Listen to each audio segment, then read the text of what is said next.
የአፍሪካ ህብረት ወይም ኢጋድ በጣም ያፈርንባችሁ ትልቅ ነገር መሪ እንደሌለ ተቋም እንደሌለ ያረጋገጥንበት ነው። ለዛ ምንድነው ካላችሁን ይሄ ትግል ማስረሻ ሰጤ አንድ ቦዘኔ ገባ ብላችሁ የአፍሪካን ተቋም በዚህ ልክ በማዋረዳችሁ እጅግ አፍረናል።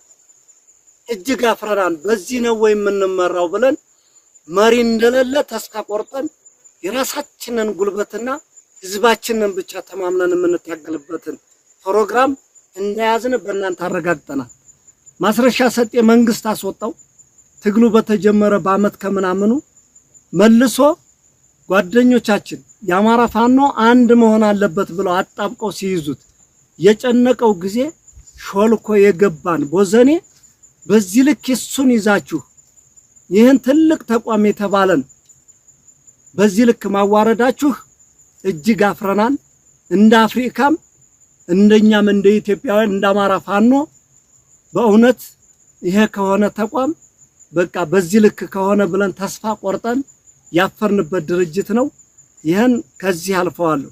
ማስረሻ ሰጤ ስለምናቀው በተለይ እንደምን ይልክዝ ማስረሻ ሰጤ ማን ነው ስለምናቀው አንድ ቦዘኔ ሌባ መሆኑን ስለምናቅ የሚገርመን ነገር የለም።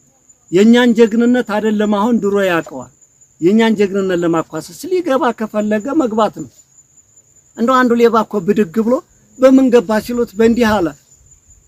አንድ ቀን እኮ ጠላት ጋር ጥይት ሳይተኩስ በየጓዳ ለጓዳ እየዘረፈ የኖረ ሌባ ሁሉ ሲገባ ያንን በቃ የኢትዮጵያ ሚዲያዎች የብልጽግና ሚዲያ ያንን እየተከተላችሁ እንተሰተሉ በጣም ግርም ይለናል። አፍረንባችኋል። እንደው ለቀጣይ እንዲህ አይነቱ ነገር ባትደግሙትም ተገቢ ነው ብዬ አምናለሁ።